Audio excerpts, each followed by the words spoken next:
All right, the Chiefs made a couple of moves today, bringing back a familiar face and a veteran tight end, and also added a couple depth pieces at the defensive tackle position. So let's talk about it. But first, how about those?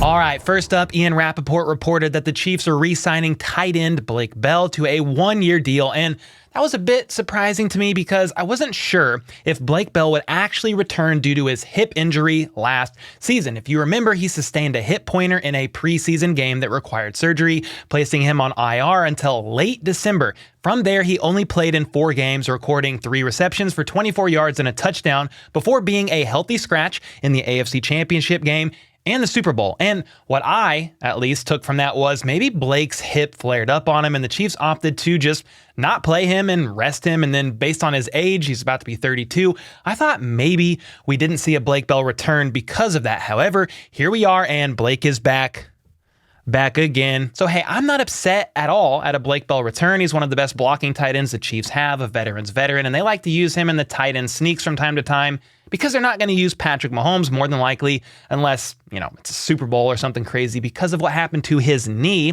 those years ago when he tried the QB sneak. And I'm deviating from the script here, but it's kind of crazy to think about all the former QBs that the Chiefs have. Listen to this. Off the top of my head, Blake Bell was a former QB. Kadarius Toney, former QB. Isaiah Pacheco, former QB. I think maybe Noah Gray was also a former QB. And then Jerick McKinnon, he's currently a free agent, but he was a former QB as well. Travis Kelce was also, if I didn't say that. So many former quarterbacks. It's kind of insane to think about. Anyway, I digress about that. Blake Bell is back, to which Nate Taylor of The Athletic confirmed, saying, can confirm the Chiefs are re-signing Blake Bell on a one-year deal. He then said the team keeps its top 4 tight ends from last year, Travis Kelce, Noah Gray, Jody Fortson, and Bell, and could add another player at the position in the draft next month. And that is indeed a question that I have about the Chiefs, regardless of how many tight ends they currently have on the roster, which is 6 if you add Matt Bushman and Kendall Planton, who are on reserve futures deals currently. And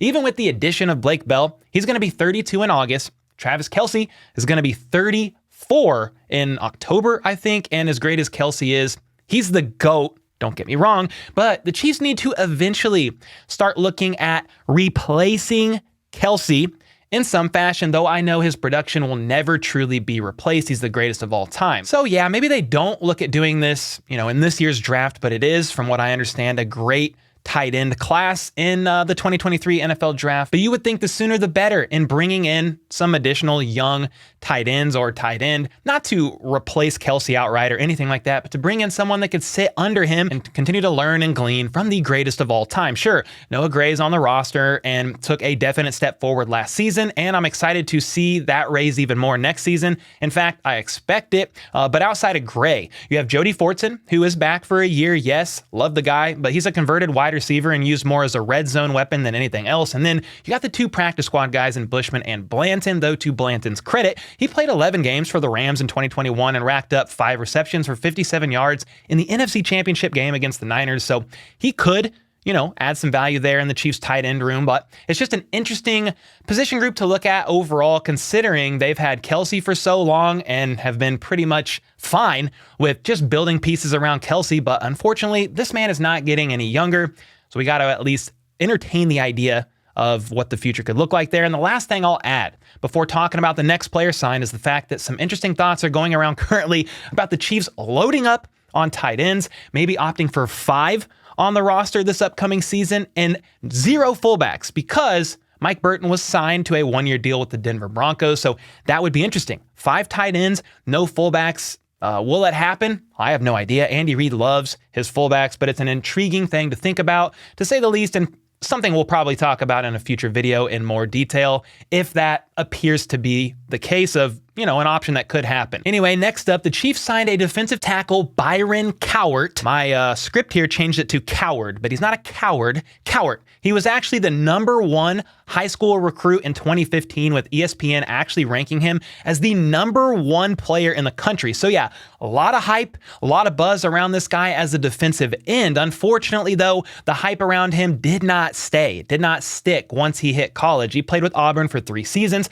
only playing in 14 games in in those 3 seasons and recording 15 tackles and 1.5 sacks before transferring to a community college because he was struggling with living up to the hype as a #1 recruit. He actually said he thinks he was dealing with some depression, not wanting to get out of bed some days, and he wanted to be closer to his family. A year later, though, he went to Maryland and had a much better season, playing in 12 games and recording 38 tackles, 5 TFLs, 3 sacks, and 2 interceptions, and actually played well enough that year to get drafted in the 5th round of the 2019 NFL Draft by the New England Patriots. And in 14 games with the Patriots in 2020, Cowart recorded the first sack of his career while also amassing 27 total tackles, 3 for loss, and 3 QB hits. He played 419 snaps for Bill Belichick's defense, which was 48% of available reps. Cowart also spent 19% of his time on special teams, logging 66 total snaps there for New England. He was then placed on the physically unable to perform list, PUP list, to start the 2021 season and remained there before getting released by the Patriots in the summer of 2022, where he was picked up by the Colts.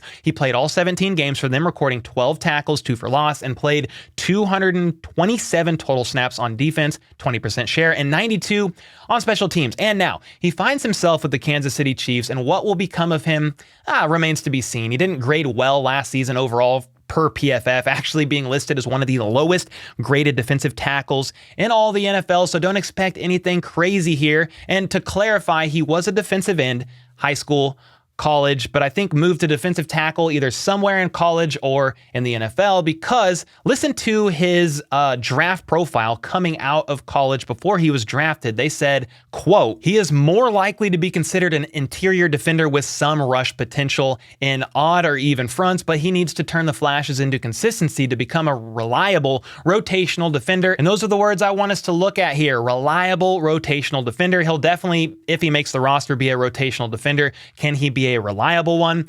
We'll have to wait and see, but that's what I think the Chiefs are looking at doing here. They're just adding depth. They're filling roles because they lost Colin Saunders. Brandon Williams is still a free agent. Danny Shelton was signed to a reserve futures deal, so he's still around, but there's certainly more work to be done here on the Chiefs D-line, and it looks like the Chiefs knew there was more work to be done, because right before exporting this video, I saw that the Chiefs added another defensive tackle to their roster, and that was Phil Hoskins, according to Jordan Schultz, the Scores NFL reporter, and he was on the practice squad earlier this past season for a bit after being released by the Carolina Panthers. He played for them for 5 games or so in 2022, racking up 6 tackles, a tackle for loss, and a sack. This 6'5", 315-pound monster is just another rotational depth piece. I think that they are, adding to the 90-man roster before cut downs happen months and months from now. But there you have it. Another move by the Chiefs, Phil Hoskins. And you got to let me know your thoughts on all this in the comments down below. And until next time, let's go. Let's freaking go.